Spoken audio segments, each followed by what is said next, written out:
चलो नोट्स में एक चीज लिखा होगा जो तुमको अभी देखने को मिला होगा कि 380 पार्ट्स पर मिलियन या 380 माइक्रोलीटर माइक्रोलीटर पर लीटर। इसका मतलब ये क्या है? इसका पार्ट्स पर मिलियन, यदि मतलब मिलियन यूनिट में, एक मिलियन यूनिट में 380 यूनिट, मतलब 380 पार्ट उसका करो, उतना मतलब 1 मिलियन यूनिट अगर एयर लिया जाए तो उतने में 380 पार्ट, 1 मिलियन का 380 पार्ट कर लो, उतना पार्ट CO2 है। इसका मतलब ये हुआ। यहाँ पर इसका मतलब क्या, सेम यूनिट आता है, बस रिप्रेजेंटेशन अलग अलग है, मगर वैल्यू सेम आता है। अगर 1 लीटर एयर लिया जाए तो 1 लीटर एयर में 380 माइक्रोलीटर CO2 है। समझ में आ गया? तो यही मतलब लिखा था वहां पे, जो तुमको देखने में लगा होगा क्या लिख दिया पता नहीं। क्लियर है? और कुछ डाउट नहीं है उसमें? चलो सर लीटर में कैसे उसको लिक्विफाई अच्छा, करते हैं? हाँ एयर को लिक्विफाई करते हैं। Yes sir. चलो अब बता रहे हैं CO2 का कंपनसेशन पॉइंट। कंपनसेशन पॉइंट बताने से पहले हम तुमको बता रहे हैं लॉ ऑफ लिमिटिंग फैक्टर। धैर्य के साथ बैठना, ध्यान से सुनना जो हम पूछ रहे हैं और जवाब देना, ठीक है? लॉ ऑफ लिमिटिंग फैक्टर, एक ग्राफ बना रहे हैं। पहले उससे पहले कुछ बात बताओ। आज सुबह 7 बजे जब तुम उठे या हम उठे तो मेरे गमले में, मेरे घर के पास, खिड़की के पास गमले में एक पेड़ लगा था, ठीक है? एक पेड़ लगा था, पौधा लगा था, ठीक है? 7 बजे सूर्य भगवान अपना कृपा बरसाना स्टार्ट कर चुके थे, ठीक है? और लाइट आना स्टार्ट हो चुकी थी। इसमें सब कुछ जो कंडीशन है सब कुछ मेंटेन है। तो 7 बजे जब फोटोसिंथेसिस स्टार्ट हुआ तो उस दौरान लिमिटिंग फैक्टर क्या था बताओ? और मैं बता दूं इस फोटोसिंथेसिस को CO2 भी इफेक्ट कर रहा है, लाइट भी इफेक्ट कर रहा है, टेम्परेचर भी इफेक्ट कर रहा है, वाटर भी इफेक्ट कर रहा है। 7 बजे जब फोटोसिंथेसिस स्टार्ट हुआ तो लिमिटिंग फैक्टर क्या था? CO2, लाइट, टेम्परेचर, वाटर, क्या? लाइट। चलो और किसका क्या जवाब है? किसका और क्या लाइट जवाब या है? टेम्परेचर। लाइट या टेम्परेचर। और किसका CO2 क्या छोड़ जवाब के है? बाकी तीनों हो सकते हैं। फिर से बोलना, CO2 छोड़ के बाकी तीनों कोई भी हो सकता है। ये जवाब तुम कैसे दे रहे हो? क्योंकि सर लाइट जरूरी थोड़ी ना लिमिट, अगर वो वाला प्लांट हुआ तो स्कियोफाइट्स। सही दिमाग लगाया, लगभग सही चला गया लड़का। बता रहे हैं ना, CO2 छोड़ के कोई भी लिमिटिंग फैक्टर हो सकता है। भाई साहब 7 बजे लाइट आया, अब 7 बजे यहाँ मेरे यहाँ जो लाइट आया वो लाइट हो सकता है कि लिमिटिंग फैक्टर हो, लेकिन अगर कोई और किसी पर्टिकुलर एरिया में प्लांट ग्रो करा रहा हो वहां पे हो सकता है 7 बजे सफिशियंट लाइट आ गया हो। ये तो अर्थ है ना पूरा। तो 7 बजे मेरे यहाँ हो सकता है लाइट लिमिटिंग फैक्टर हो, कहीं और पर्टिकुलर प्लांट में फोटोसिंथेसिस के लिए लाइट लिमिटिंग फैक्टर ना हो, या हो सकता है 7 बजे मेरे यहाँ लाइट लिमिटिंग फैक्टर ना हो और मैंने कई दिनों से पानी नहीं पिलाया उसको। अब जब मैंने कई दिनों से गमले में पानी दिया ही नहीं है तो फिर वाटर लिमिटिंग फैक्टर उस दौरान, या फिर हो सकता है मैंने पानी भी पिलाया हो, 7 बजे लाइट इतनी आ गई कि फोटोसिंथेसिस स्टार्ट हो गई, मगर सर्दी का दिन था और काफी सर्दी पड़ा हुआ था, टेम्परेचर ऑप्टिमम नहीं था। CO2 को छोड़ के जो भी मिनिमम अमाउंट में होगा वो लिमिटिंग फैक्टर होगा। अब मैंने ऐसा क्यों बोला CO2 को छोड़ के? In general CO2 limiting factor नहीं होता किसके लिए? पहले बात तो CO2 लिमिटिंग फैक्टर नहीं होता किसके लिए? C4 के लिए। क्यों नहीं होता? एटमॉस्फेयर में CO2 जो वो घटेगा थोड़ी, वो तो बढ़ेगा, वो तो बढ़ेगा ना।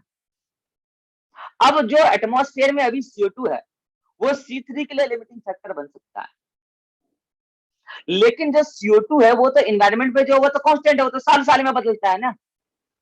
मगर लाइट, टेम्परेचर और वाटर ये तो 24 घंटा बदल रहा है ना। अभी तुम गमले में पानी डाले 24 घंटे के अंदर पानी की यहाँ कमी हो जाएगी, नहीं डालोगे तो फिर वो लिमिटिंग फैक्टर बन जाएगा। लाइट, टेम्परेचर, अर्थ रोटेट कर रहा है, उसकी दोनों का सोर्स सन ही है, तो वो 24 घंटा वेरी कर रहा है। लेकिन CO2 तो एनवायरमेंट में कांस्टेंट है ना, वो तो साल साल में बदलेगा, साल 2 साल में कितना ppm बढ़ जाए तो बढ़ जाए, तो वो तो जितना है उतना है। तो अदर फैक्टर उस दौरान क्या वो अफेक्ट नहीं कर रहे? कर रहे। हाँ, हो सकता है कि अगर ये तीनों ऑप्टिमम है तो फिर CO2 ले हो सकता है लिमिटिंग फैक्टर हो। ऐसा नहीं करे कि CO2 को छोड़ के CO2 हमेशा नहीं होगा लिमिटिंग फैक्टर। इसका मतलब इस सवाल का कोई प्रॉपर आंसर है ही नहीं, कोई भी हो सकता है। आप दावे के साथ नहीं कह सकते कि CO2 होगा, आप दावे के साथ नहीं कह सकते लाइट होगा, आप दावे के साथ ही नहीं कह सकते टेम्परेचर, दावे के साथ ही नहीं कह सकते कि वाटर।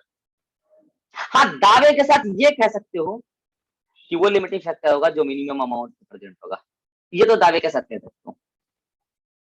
अब बताओ 7 बजे जो फोटोसिंथेसिस चल रहा होगा, जो भी उस समय लिमिटिंग फैक्टर रहा होगा, क्या उस अवेलेबल रिसोर्सेज के दौरान फोटोसिंथेसिस अपने एक हाईएस्ट रेट से चल रहा होगा कि नहीं चल रहा होगा?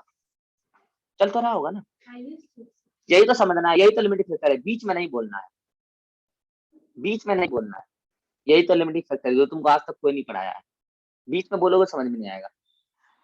7 बजे, सुबह 7 बजे जितना अवेलेबल रिसोर्सेस था उस टाइम कोई हो सकता है, मान लो कि मेरे यहाँ लाइट लिमिटिंग फैक्टर था, तो लाइट की वजह से ये फोटोसिंथेसिस का रेट यहीं तक रहे, इसके बाद नहीं बढ़ पाया। अबे ये मतलब कि यहाँ तो जो रेट आया है ये रेट बढ़ जाएगा अगर लाइट बढ़ाएंगे तो, यानी कि अगर यहाँ तक इस दौरान यहाँ तक अगर लिमिटिंग फैक्टर लाइट है, मान लो लाइट लिमिटिंग फैक्टर है, लिमिटिंग फैक्टर लाइट है, तो इस दौरान टेम्परेचर, इस दौरान वाटर, इस दौरान CO2 ऑप्टिमा रहा होगा और लाइट भी अफेक्ट कर रहा है। इन सभी की वजह से अभी फोटोसिंथेसिस इस रेट पर है। और ब्लैक में तो यही कहते थे इस दौरान फोटोसिंथेसिस की यही हाईएस्ट रेट है, 7 बजे एम पर यही हाईएस्ट रेट है, यही है। 12 बज गया, 12 बज गया, इतना तो पक्का पता है कि अब लाइट लिमिटिंग फैक्टर नहीं रहा होगा।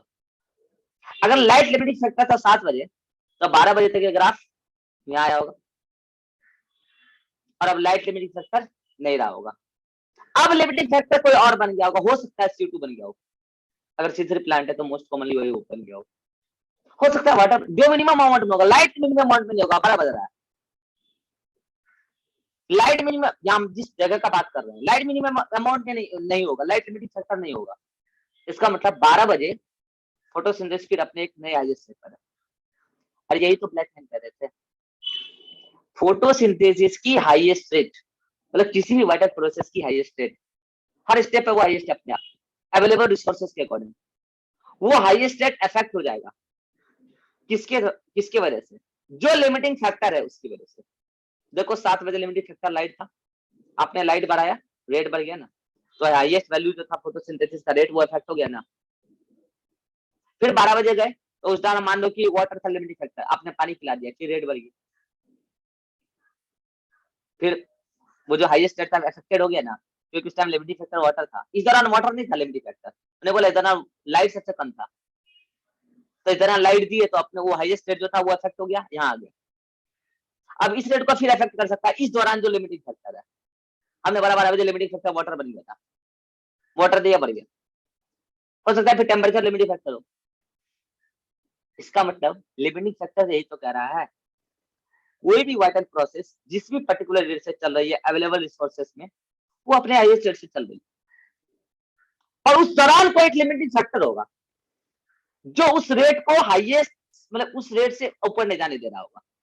अगर आप उसको बढ़ाओगे, जो मिनिमम रेट में होगा वही ऐसा ही कि इसको इस रेट से ऊपर नहीं जाने दे रहा है, अगर आप उसको बढ़ाओगे तो ये हाईएस्ट रेट जो अभी है ये इफेक्ट हो जाएगी, ये हट जाएगी और नया हाईएस्ट रेट आ जाएगा, फिर उस दौरान कोई और लिमिटिंग फैक्टर बन जाएगा।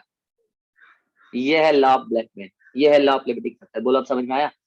बीच में नहीं बोलना होता है, समझ में आ गया होगा। तुम दोनों को समझ में आया जी? हाँ सर। नवीन, नवीन सर गाना स्टार्ट हो गया है। अरे यार मतलब कितना शादी ब्याह करवा रहे हो यार, मतलब समझ में आया कि नहीं आया? सुनो ना गाना, समझ में आया? हाँ सर आ गया है। आ गया है, चलो अब बंद करो स्पीकर, स्पीकर बंद करो। देखो ये वाला जो ग्राफ बताया ना तुमको, ये वाला, ये ग्राफ तुमसे कोई नहीं पूछेगा और ना कोई बनवाएगा ना कोई बताता है। ये ग्राफ अगर तुमको कहीं मिलेगा भी तो सर्वोत्तम के मॉड्यूल में मिलेगा, और कहीं नहीं मिलेगा, और किसी मॉड्यूल में नहीं मिलेगा तुमको। सर्वोत्तम के मॉड्यूल में दे रखा है, वो मॉड्यूल सीएम सर का लिखा हुआ है, इसलिए उसमें दे रखा है, और कहीं नहीं दे रखा है। ये ग्राफ से डायरेक्टली क्वेश्चन भी नहीं आता, लेकिन ये ग्राफ तुमको हम क्यों समझाएं, अब तुम्हारे भेजे में लॉ ऑफ लिमिटिंग फैक्टर और करेक्टली क्लियर हो गया होगा कि लॉ ऑफ लिमिटिंग फैक्टर क्या कहता है, कि एक समय पर एक ही लिमिटिंग फैक्टर हो सकता है, वो होगा जो मिनिमम अमाउंट, और अगर हम वो फैक्टर प्रोवाइड कर दिए तो फिर वो लिमिटिंग फैक्टर नहीं कोई और बन जाएगा। याद करो प्रीवियस क्लास में बताए थे, जब लाइट का इंटेंसिटी बढ़ाते जाएंगे तो लाइट जब अपने ऑप्टिमा पे आ जाएगा तो वो लिमिटिंग फैक्टर नहीं रह पाएगा। बी सेक्शन याद करो। और जब वो सी पे पहुंच गया तो लाइट लिमिटिंग फैक्टर नहीं था।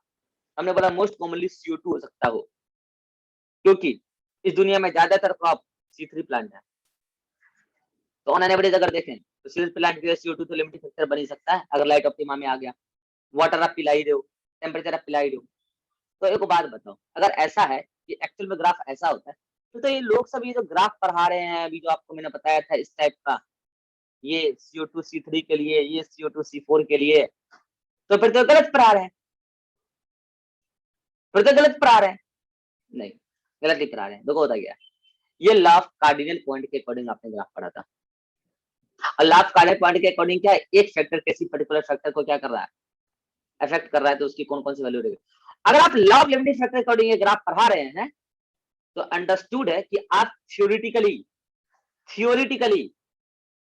आप अदर फैक्टर को कांस्टेंट मान चुके हैं। थियोरिटिकली अदर फैक्टर को आप कांस्टेंट मान चुके हैं, तभी तो ऐसा होगा यार कि अब रेट बढ़ेगा नहीं। तभी तो ऐसा होगा कि CO2 बढ़ा रहे हैं, अब रेट नहीं बढ़ेगा फोटोसिंथेसिस का। इसका मतलब अदर फैक्टर अब कांस्टेंट है और वो ऑप्टिमा है कांस्टेंट पे ऑप्टिमा है। नहीं तो फिर कोई ना कोई लिमिटिंग फैक्टर रहता है ना, तब तो रेट और बढ़ता आगे जाके। लेकिन आपने ऐसा मान लिया थियोरेटिकली कि अदर फैक्टर कांस्टेंट है, वो भी ऑप्टिमा पे है। अदर फैक्टर ऑप्टिमा है, कांस्टेंट है, तब तो अब ये हो गया C3 प्लांट इससे ज्यादा फोटोसिंथेसिस का रेट शो नहीं करने वाला, C4 इससे ज्यादा निकलने वाला है। ऐसा आप थियोरेटिकली मान लीजिए। समझ में आएगी तुम लोग को समझ में आएगी? हाँ सर। हाँ सर आगे। अब आता है CO2 कंपनसेशन पॉइंट।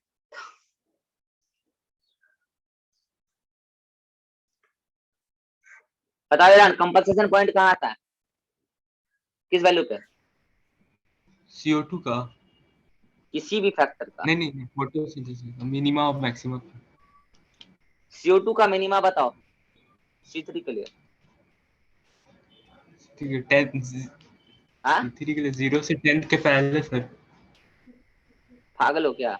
50 से 60 ppm अभी 0 से बताया 10। था। अच्छा C4 सॉरी भोंकू, इसके लिए बताए थे 0 से 10 ppm। और maxima on an average C3 के लिए तुमको अभी बताया 1100 के बाद। ठीक है, ये वैसे याद नहीं रखना होता है। और ये रखना अगर इस मैक्सिमा इसकी बात करेंगे तो 900। मतलब कंपनसेशन पॉइंट नेचुरली बताओ अभी एनवायरमेंट में कितना है, 380 है। तो नेचुरली तो ना मिनिमा कंडीशन आएगा डेली, नहीं मैक्सिमा। वो तो हो गया जो, ऐसा थोड़ी है कि दिन को CO2 मतलब दोपहर को 380 रहेगा, फिर शाम को जो है घट बढ़ जाएगा, ऐसा थोड़ी है भाई। 380 तो है तो है, साल भर में चेंज होगा, थोड़ा बहुत ppm में चेंज होगा। तो इसका मतलब तो CO2 कंपनसेशन पॉइंट मिनिमा और मैक्सिमा वैल्यू नेचुरली तो आ नहीं सकता, नहीं आता। हमने पहले भी बोला था लाइट कंपनसेशन पॉइंट नेचुरली सुबह शाम आता है। टेम्परेचर कंपनसेशन पॉइंट भी अभी बताएंगे तुमको हम, गर्मी और सर्दी में आ जाएगा नेचुरली। लेकिन CO2 कंपनसेशन पॉइंट नेचुरली आएगा ही नहीं, अभी तो नहीं आएगा। जब इवोल्यूशन हुआ होगा तो उस टाइम हो सकता है मिनिमा पे हुआ होगा कंपनसेशन पॉइंट, और जब आगे हम बहुत पॉल्यूशन कर देंगे तो हो सकता है आगे जो फ्यूचर में होगा देखा जाएगा। अभी तो नेचुरली CO2 कंपनसेशन पॉइंट नहीं आ सकता। तो फिर पता कैसे लगाए कि मिनिमा और मैक्सिमा वैल्यू पे CO2 कंपनसेशन पॉइंट आता है? और हम फिर ये बोल रहे हैं कि मैक्सिमा की तो बात ही छोड़ो, इतना CO2 कंसंट्रेशन में क्या तो प्लांट जहरीला ही हो जाएगा, प्लांटिंग मर जाएगा। तो फिर कंपनसेशन पॉइंट क्या शो करेगा? ना फोटोसिंथेसिस चलेगा ना रेस्पिरेशन चलेगा।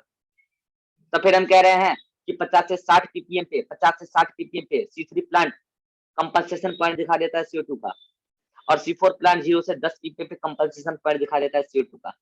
तो ऐसा हम एक क्लोज एनवायरनमेंट में कर सकते हैं, हमने बताया। इसमें आप उतना डाल दीजिए, या तो क्या कीजिए, इसको पूरा इन्वायरमेंट को फ्री कर दीजिए और नाप के तौल के 50 से 60 ppm डाल दीजिए, या तो इसके अंदर कितना पहले नाप लीजिए और उसको और डाल के या निकाल के 50 से 60 कर दीजिए अगर C3 प्लांट ग्रो कर रहे हैं तो। और फिर वो वही वाला अगर फिर लाइट वाइट कितना देना है वो सब भी आप देख लीजिए अपने प्लांट के अकॉर्डिंग, ठीक है। और आपने क्या किया, दे दिया 50 से 60। तो 50 से 60 जैसे आप C3 प्लांट को दिए तो ये फोटोसिंथेसिस स्टार्ट किया, और उस दौरान जो रेट ऑफ फोटोसिंथेसिस था वो रेट ऑफ रेस्पिरेशन के बराबर था। फिर आप बढ़ाते गए C2 कंसंट्रेशन तो रेट ऑफ फोटोसिंथेसिस बढ़ता चला गया, मतलब कंपनसेशन पॉइंट खत्म हो गया। और फिर आप घटाते जाएंगे तो फिर कंपनसेशन पॉइंट आ जाएगा। तो C3 प्लांट में तो कंपनसेशन पॉइंट 50 से 60 ppm आता है। ये बात सभी बच्चों को अच्छे से समझ में आता है, कोई दिक्कत नहीं है। Rate of respiration rate of photosynthesis के बराबर हो जाएगा। बच्चा को प्रॉब्लम कहाँ आता है, C4 में, और C4 में भी बच्चा को प्रॉब्लम यहाँ नहीं आता है। यहाँ पे तो बच्चा समझ गया कि सर कम से कम अगर 10 पास पर मिलियन अगर मिल गया तो फोटोसिंथेसिस स्टार्ट हो जाएगा, फोटोसिंथेसिस स्टार्ट हो गया, रेट ऑफ फोटोसिंथेसिस जो है रेट ऑफ रेस्पिरेशन के बराबर हो जाता है। यहाँ तक भी दिक्कत नहीं है बच्चा को, CO2 दे तो रहे 10 ppm दिए तो फोटोसिंथेसिस स्टार्ट हो गया, और स्टार्ट हो गया रेट ऑफ रेस्पिरेशन के बराबर हो गया। बच्चा को प्रॉब्लम कहाँ आता है पता है, बच्चा को प्रॉब्लम आता है यहाँ पर, सर 0 मतलब CO2 दिए नहीं है, CO2 दिए ही नहीं है, C4 प्लांट को CO2 दिए ही नहीं है। और जब CO2 दिए ही नहीं है तो फिर आप rate of respiration rate of photosynthesis के बराबर बोल रहे हैं। सर कंपनसेशन पॉइंट आप डिस्कस कर रहे हैं ना, कि C4 का कंपनसेशन 0 से 10 ppm पे आता है, तो 10 पे तो मान लेंगे सर, 1 पे भी मान लेंगे, 2 पे भी मान लेंगे, 3 4 5 6 7 8 9 10 पे मान लेंगे। 0 पे आप क्यों बोल रहे हैं कि 0 पे भी कंपनसेशन पॉइंट आता है? 0 पे तो CO2 दिया नहीं आपने प्लांट को, तो जब CO2 प्लांट को दिया ही नहीं तब तो सर फोटोसिंथेसिस स्टार्ट ही नहीं हुआ होगा, और जब फोटोसिंथेसिस स्टार्ट ही नहीं हुआ होगा तो फिर उसका रेट क्या क्या डिस्कस कर रहे हैं, और फिर बराबर क्या के लिए डिस्कस कर रहे हैं? समझ रहे हो हम क्या बोल रहे हैं? हाँ यही जवाब है। रेस्पिरेशन में जो CO2 रिलीज हो रहा है यही CO2 फोटोसिंथेसिस में यूटिलाइज हो रहा है। यही इस क्वेश्चन का आंसर था कि 0 पे होगा। अरे भैया ये 0 ppm आप एक्सटर्नल इन्वायरमेंटल CO2 डिस्कस कर रहे हो, प्लांट है, C4 प्लांट है, मीजोफिल सेल से बंटल सेल में चला गया मेलेट स्पार्टेट, अब वो प्लांट अपने अंदर वो मेलेट स्पार्टेट अभी रखा है अभी जस्ट, अब आपने उसको उठा के ऐसे इन्वायरमेंट में डाल दिया एकदम चैम्बर में जहां 0 इन्वायरमेंट था, 0 CO2 था, बाकी सब कुछ दिया optimal, light height water water सब कुछ दे दिया, और आप क्या देख रहे हैं कि वो कंपनसेशन पॉइंट से फोटोसिंथेसिस कर रहा है, रेट ऑफ रेस्पिरेशन उसका बराबर है। प्लांट सर्वाइव करेगा, बहुत ज्यादा देर तक नहीं कर सकता लेकिन करेगा आराम से। कैसे भाई, मतलब बहुत ज्यादा क्यों नहीं कर पाएगा, समझ गए? कंपनसेशन पॉइंट हार्मफुल चीज है ना, ग्रोथ नहीं होता, तो ऐसा नहीं कि प्लांट मर जाएगा, प्लांट आराम से 24 घंटा सर्वाइव, एक दिन सर्वाइव कर सकता है 24 घंटा। क्यों? क्योंकि रेस्पिरेशन में जो CO2 रिलीज हो रहा होगा वही CO2 फोटोसिंथेसिस चला रहा होगा। लाइट वाइट आपने दी ना ऑप्टिमा, मैंने बोला ना एक फैक्टर को डिस्कस कर रहे हो तो अदर फैक्टर आप थ्योरेटिकली कांस्टेंट मान लेते हो ऑप्टिमा पे, तो 0 पे भी C4 प्लांट करेगा। तो फिर बोलोगे सर 0 पे ये प्लांट क्यों नहीं करेगा, तो भैया ये कैसे करेगा, ये रेस्पिरेशन में जो CO2 रिलीज किया, ये रेस्पिरेशन में जो CO2 रिलीज किया वो फोटोसिंथेसिस में यूटिलाइज कर ले, तो भैया अब आपको पता है वहां फोटो रेस्पिरेशन भी हो रहा है, फोटो रेस्पिरेशन में कार्बन लॉस हो रहा है CO2 के फॉर्म में, पहले उस लॉस को तो भरपाई कर लीजिए पहले उस लॉस को तो भरपाई कर लीजिए, तब ना रेस्पिरेशन का CO2 फोटोसिंथेसिस में यूटिलाइज करके 0 लॉस बताएंगे, और बाहर से CO2 ना भी मिले तो फोटोसिंथेसिस कराएंगे। आप तो यहाँ क्या कर रहे हो, फोटोसिंथेसिस कराने के बजाय फोटो रेस्पिरेशन भी करा रहे हो और CO2 लॉस और कर रहे हो, और फिर बोल रहे हो कि हम रेस्पिरेशन का CO2 से काम चला लेंगे फोटोसिंथेसिस में, पहले लॉस कौन मैनेज करेगा जी? तो इसमें आप 0 वाला बात नहीं बता सकते, कम से कम 50 दीजिएगा तब जाके बात होगा। बोलो सर नो, हाँ सर। बड़ा सवाल ये नहीं, बड़ा सवाल कुछ और है। Why compensation point of C4 plant is less than C3 plant? इसका कंपनसेशन पॉइंट आता है 0 से 10 ppm पर, और इसका कंपनसेशन पॉइंट आता है 50 से 60 ppm पर। वाई?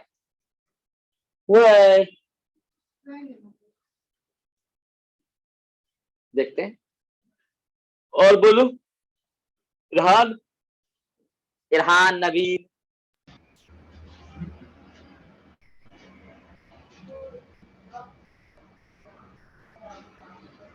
बोलो बोलो। सर अभी आप बताए थे ना C4 में मेसोफिल सेल डायरेक्टली नहीं ले लेता, बंडल स्विच ये सब बस रहता। बस बस वही वही वही सब रीजन है। क्या समझ गए हो तुम? अब तो तुम समझ ही चुके हो। देखो इसको और अच्छे तरीके से हम समझाते हैं। कंपनसेशन पॉइंट है ना, कंपनसेशन पॉइंट का मतलब क्या कि रेट ऑफ रेस्पिरेशन इतना, मतलब रेट ऑफ फोटोसिंथेसिस इतना हो कि रेट ऑफ रेस्पिरेशन के बराबर हो। तो पहले फोटोसिंथेसिस आप स्टार्ट तो कीजिए। तो C4 प्लांट में अगर आप नहीं भी दोगे ना, या बहुत कम भी CO2 दोगे ना, तो इसका रोबिस्को जो है CO2 को ही जोड़ेगा, ऑक्सीजन को जोड़ेगा ही नहीं, क्योंकि इसके रोबिस्को के चारों ओर ऑलरेडी पहले से CO2 कंसंट्रेशन थोड़ा बहुत मेंटेन रहता है। तो इसको बहुत कम CO2 भी मिलेगा ना, तो ये फोटोसिंथेसिस स्टार्ट करके तुरंत रेस्पिरेशन के बराबर आ जाएगा। लेकिन ये प्लांट का रोबिस्को जो है उसके चारों ओर CO2 हाई कंसंट्रेशन में मेंटेन नहीं है, और अगर O2 रिलीज हो रहा है फोटोसिंथेसिस, तो ये फोटो रेस्पिरेशन कर दे रहा है। तो इसको आप थोड़ा सा CO2 देके ना फोटोसिंथेसिस स्टार्ट नहीं करवा सकते। और जब स्टार्ट नहीं होगा तो रेट ऑफ रेस्पिरेशन के बराबर क्या आएगा? घंटा। कंपनसेशन पॉइंट क्या आएगा? घंटा। कम से कम इसको 50 से 60 दीजिए, तब जाके फोटोसिंथेसिस स्टार्ट करेगा, और स्टार्ट करेगा तो मिनिमम वैल्यू पे क्या लाएगा? कंपनसेशन पॉइंट लाएगा। सो दैट C3 का कंपनसेशन पॉइंट ज्यादा होता है C4 के तुलना में। नोट्स में जो तुमको हम PDF आज बना के भेजे हैं, वो थोड़ा क्वेश्चन और आंसर दोनों में मेरा ये चीज उल्टा लिखा गया है, प्रिंटिंग मिस्टेक समझो। हम क्वेश्चन क्या क्रिएट कर दिए हैं कि C4 में क्यों ज्यादा होता है, और आंसर में भी सब कुछ सही है रीजन, बस ये मोर और लेस का थोड़ा चक्कर हो गया है। तो तुमको जो फाइनल नोट्स मिलेगा करेक्ट करके नेक्स्ट क्लास में मिल जाएगा, फोटोसिंथेसिस का पूरा नोट्स, तो उसमें तुमको करेक्टेड वे में मिलेगा। अभी जो तुम पढ़ोगे तो उसमें तुमको ये मतलब उल्टा करके ये सही है, सॉरी ये गलत है, मतलब नोट्स में लिखा है यही, ये गलत है और ये चीज सही है। कि C3 का क्यों ज्यादा होता है, C4 का क्यों कम होता है, इसका कारण बताना। कारण भी सही लिखा हुआ है, फिर लास्ट में लिखा हुआ है सो दैट फलाना फलाना फलाना इज मोर देन C4, वो भी गलत है। लेस देन मतलब कि C3 में कम और C4 में ज्यादा। तो CO2 एक्सटर्नल प्लैनेटल फैक्टर कैसे इफेक्ट करता है फोटोसिंथेसिस को, आई थिंक तुम बेटर तरीके से समझ चुके हो, और ये कंसेप्ट इकोलॉजी में भी काम आएगा। अरे बोलो। हाँ सर। तो yes sir। चलिए CO2 जल्दी से पढ़िए, उसके बाद नया मीटिंग क्रिएट करेंगे और टेम्परेचर खत्म करेंगे जल्दी।